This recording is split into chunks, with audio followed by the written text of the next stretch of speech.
Tu veux réussir, atteindre tes objectifs, mais il y a un problème. Tu es ambitieux, et en même temps, tu es flemmard. Tu veux faire de grandes choses, mais tu procrastines, tu cherches des raccourcis, et tu repousses toujours l'effort à plus tard. Et si je te disais que ce n'est pas un défaut, mais une opportunité? Que ta flemme, si bien utilisée, peut devenir une force. C'est exactement ce que le stoïcisme enseigne. Ne pas se battre contre ce que l'on est, mais utiliser ce qu'on a pour avancer. Comme le disait Marc Aurèle, tu as du pouvoir sur ton esprit, pas sur les événements extérieurs. Réalise cela, et tu trouveras la force. Dans cette vidéo, je vais te montrer comment appliquer les principes du stoïcisme pour transformer ta paresse en discipline, sans forcer, sans culpabiliser. Reste jusqu'à la fin, car je vais te donner une méthode ultra efficace pour devenir productif, sans te sentir épuisé. Beaucoup de gens pensent que pour réussir, il faut être ultra discipliné, motivé en permanence, et prêt à travailler sans relâche. Mais la vérité, c'est que même les plus grands penseurs et leaders savaient que l'effort aveugle ne mène pas toujours au succès. Prenons l'exemple de Sénèque qui disait « Nous souffrons plus dans notre imagination que dans la réalité. La plupart du temps, ce n'est pas la tâche qui est difficile, c'est l'idée qu'on s'en fait. C'est pourquoi les personnes intelligentes et stratégiques utilisent des principes simples pour avancer avec le moins d'efforts possible. En réalité, la flemme est souvent une forme d'intelligence. Ton cerveau cherche des moyens plus simples et plus efficaces pour accomplir une tâche. Le secret, c'est de canaliser cette énergie pour éviter la perte de temps et maximiser ton efficacité. Le stoïcisme nous apprend une chose essentielle. L'essentiel n'est pas d'en faire beaucoup, mais d'en faire suffisamment, avec intention. Épictète disait « Ce qui trouble les hommes, ce ne sont pas les choses, mais les jugements qu'ils portent sur ces choses. » Autrement dit, ce n'est pas ton manque de motivation qui est le problème, c'est la façon dont tu vois le travail. Marc Aurèle disait « L'obstacle est le chemin. » Ce que tu vois comme une faiblesse, ta flemme, peut devenir ton plus grand levier de progression. Si tu as du mal à passer à l'action, c'est souvent parce que tu vois les choses trop en grand.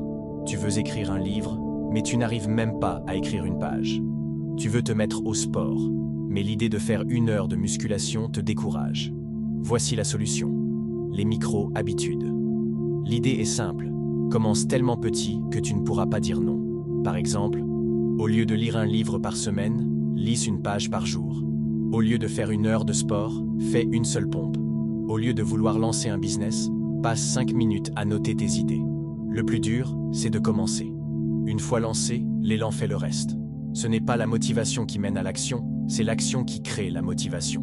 Sénèque disait « La vie, ce n'est pas d'attendre que l'orage passe, c'est d'apprendre à danser sous la pluie. » En clair, n'attends pas d'être motivé pour agir, agis, et la motivation suivra. Pose-toi cette question chaque matin. Quel est l'effort minimum que je peux faire aujourd'hui pour avancer? Ne cherche pas la perfection. Vise le progrès. Un petit effort chaque jour vaut mieux qu'un énorme effort une seule fois et plus rien après. On pense souvent que la paresse nous protège, qu'éviter l'effort nous rendra plus heureux. Mais c'est une illusion. Marc Aurèle disait « Souviens-toi que tu as plus de contrôle en acceptant la difficulté qu'en l'évitant. » Regarde autour de toi. Les gens les plus épanouis ne sont pas ceux qui fuient l'effort, mais ceux qui le maîtrisent. Ce ne sont pas ceux qui restent enfermés dans leur zone de confort, mais ceux qui apprennent à être à l'aise avec l'inconfort. Alors pose-toi cette question. Es-tu vraiment heureux à procrastiner? Ou est-ce que tu te sens coupable à chaque fois que tu repousses quelque chose d'important?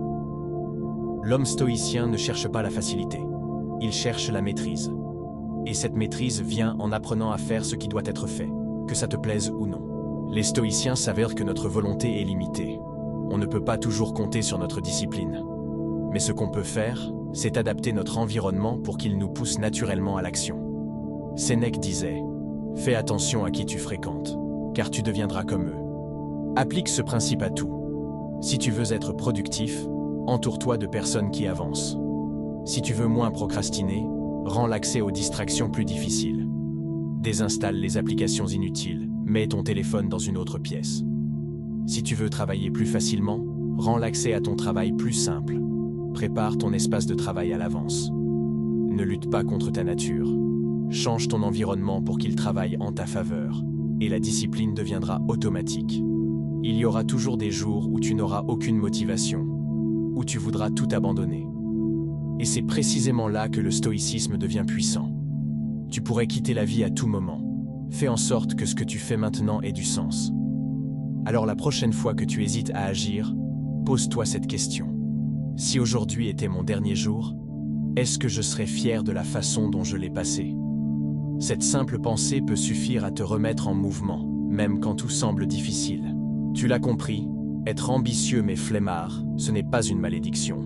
Avec les principes du stoïcisme, tu peux apprendre à transformer ta paresse en efficacité. Retiens ces 3 choses essentielles. 1. Faire moins, mais mieux. 2. Utiliser la force de l'habitude au lieu de la motivation. 3. Toujours viser le progrès, pas la perfection. Comme le disait Épictète, ne demande pas que ce qui arrive arrive comme tu le veux.